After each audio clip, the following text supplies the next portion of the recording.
Hindi siya naging MVP. Hindi siya naging superstar sa Amerika. Hindi siya nakapaglaro kahit isang opisyal na laro sa UAAP. Pero ngayon, isa siya sa pinakamahalagang player ng Gilas Pilipinas at isa sa mga pinakasikat na Filipino athletes sa Japan. Kaya ang tanong, paano naging mas matagumpay si Dwight Ramos kaysa sa maraming players na mas sikat sa kanya noon? Para maintindihan natin ang sagot, kailangan nating balikan kung saan nagsimula ang lahat. Si Dwight Ramos ay ipinanganak noong September 2, 1998 sa West Covina, California. Pilipino ang kanyang ama na si Artemio Ramos mula sa Narvacan, Ilocos Sur, habang Russia naman ang kanyang ina na si Lilia Ramos. Lumaki siya sa Amerika at doon nagsimulang mahalin ang basketball. Habang lumalaki, nagpakita siya ng talento sa laro at nag-aral sa Walnut High School sa California kung saan unti-unti siyang nakilala sa Phil-Am basketball community. May taas siya, may shooting touch at may kakayahang maglaro sa iba't ibang posisyon. Ngunit hindi siya kabilang sa mga pinakamalalaking pangalan ng kanyang henerasyon. Sa dami ng mas sikat na prospects noon, bihira ang tumingin kay Dwight bilang future star. Pagkatapos ng high school, pumasok siya sa California State University Fullerton at naglaro sa NCAA Division I. Para sa maraming atleta, malaking achievement na iyon. Ngunit para kay Dwight, hindi naging madali ang sitwasyon. Hindi siya naging pangunahing manlalaro ng koponan at madalas ay limitado lamang ang kanyang playing time. Habang ang ibang manlalaro ay nagkakaroon ng pagkakataong sumikat, si Dwight ay patuloy na nagtatrabaho sa katahimikan. Kalaunan ay lumipat siya sa Cal Poly Pomona upang makahanap ng mas malaking oportunidad. Ngunit kahit doon, wala pa ring nagsasabing magiging isa siya sa pinakamahalagang basketball players ng Pilipinas balang araw. Pero bago po ang lahat, baka pwedeng palike muna ang video na ito. Isang simpleng click lang, pero malaking tulong yan sa aming mga content creators para makagawa pa ng mga kwentong gaya nito. Maraming salamat po. Habang hindi gaanong napapansin si Dwight sa Amerika, may isang coach naman sa Pilipinas na matagal nang naniniwala sa kanyang potensyal. At iyon ay si Coach Tab Baldwin. Nakita ni Coach Tab ang mga bagay na hindi agad nakikita sa statistics. Nakita niya ang basketball IQ, depensa, versatility at kakayahang gawing mas mahusay ang buong koponan ni Dwight. Noong 2019, dumating ang pinakamahalagang desisyon sa kanyang buhay. Nagpasya siyang lumipad patungong Pilipinas upang mag-aral sa Ateneo de Manila University. Isa itong malaking hakbang. Iniwan niya ang Amerika, iniwan ang kanyang comfort zone at nagsimula muli sa isang bagong kapaligiran. Pagdating niya sa Pilipinas, hindi siya agad nakapaglaro sa UAAP dahil sa residency requirements. Habang naghihintay, naglaro muna siya sa Ateneo Team B at dito nagsimulang mapansin ng marami ang kanyang tunay na kakayahan. Sa mga ensayo at scrimmages pa lamang, makikita na ang kakaibang laro ni Dwight. Hindi siya yung player na kailangang umiscore ng 30 points para makaapekto sa laro. Kaya niyang magpasa, dumepensa, mag-rebound at gawin ang mga maliliit na bagay na mahalaga sa panalo. Hindi nagtagal na punta siya sa radar ng Gilas Pilipinas. Noong January 2020, kahit wala pa siyang opisyal na laro sa UAAP, isinama na siya sa training pool ng pambansang koponan. Marami ang nagtaka. Paano napili ang isang manlalarong hindi pa nakakalaro sa pinakamalaking collegiate league ng bansa? Ngunit hindi nagtagal ay nasagot niya ang tanong na iyon.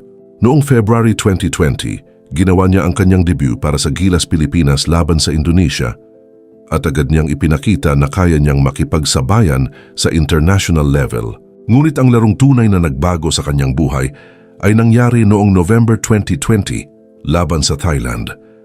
Sa larong iyon, nagtala siya ng 20 points habang perpekto ang kanyang shooting.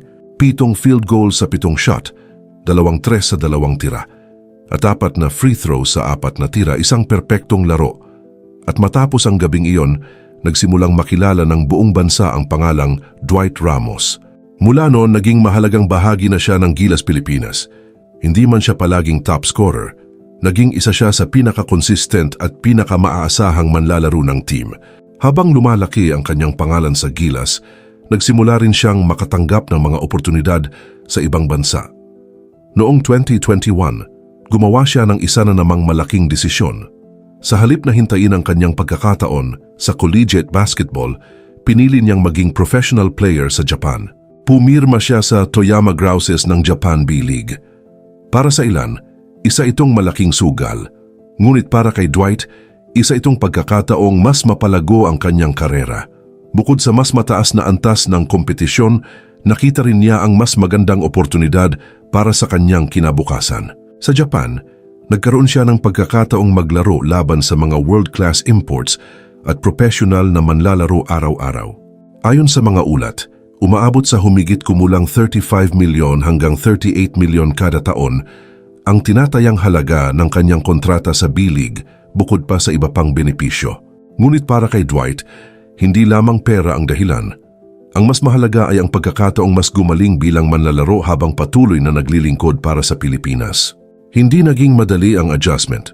Bagong bansa, bagong kultura, bagong sistema at mas mataas na antas ng kompetisyon. Ngunit gaya ng dati, hindi siya sumuko. Patuloy siyang nagtrabaho at patuloy siyang nag-improve. Kalaunan ay lumipat siya sa Levanga, Hokkaido at dito tuluyang umangat ang kanyang karera.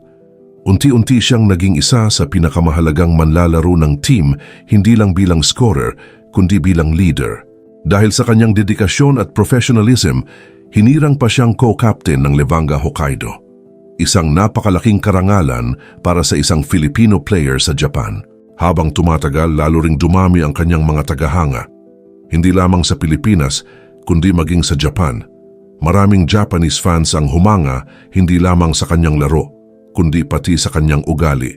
Tahimik, disiplinado, professional, at palaging handang magpasalamat sa mga sumusuporta sa kanya. Dahil dito, naging isa siya sa mga pinakasikat na Asian import sa buong liga. Ngunit hindi rin naging perpekto ang kanyang paglalakbay. Nakaranas siya ng shin splints noong 2022 na naging dahilan upang hindi siya makalaro sa FIBA Asia Cup. Nakaranas din siya ng matinding ankle sprain sa Japan kung saan kinailangan pa siyang tulungang makalabas ng court. Nagkaroon din siya ng groin injury na pansamantalang nagpahinto sa kanya.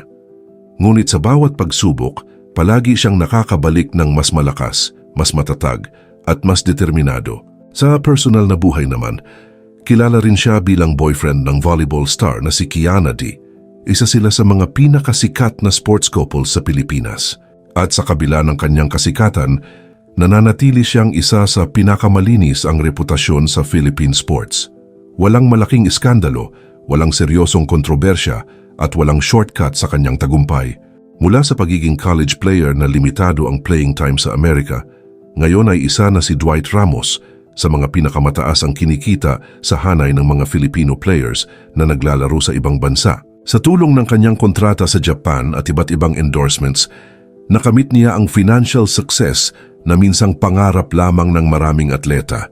Ngunit para kay Dwight, ang pinakamahalagang investment ay hindi ang pera, kundi ang patuloy na pag-unlad ng kanyang laro at ang pagkakataong katawanin ang Pilipinas sa pinakamalalaking torneo sa mundo. Ang kwento ni Dwight Ramos ay hindi tungkol sa pagiging MVP o pagiging sikat agad. Ito ay kwento ng sipag, tiyaga at paghahanda hanggang dumating ang tamang pagkakataon. At habang patuloy siyang naglalaro para sa Japan at Gilas Pilipinas, malinaw na malayo pa sa pagtatapos ang kanyang kwento.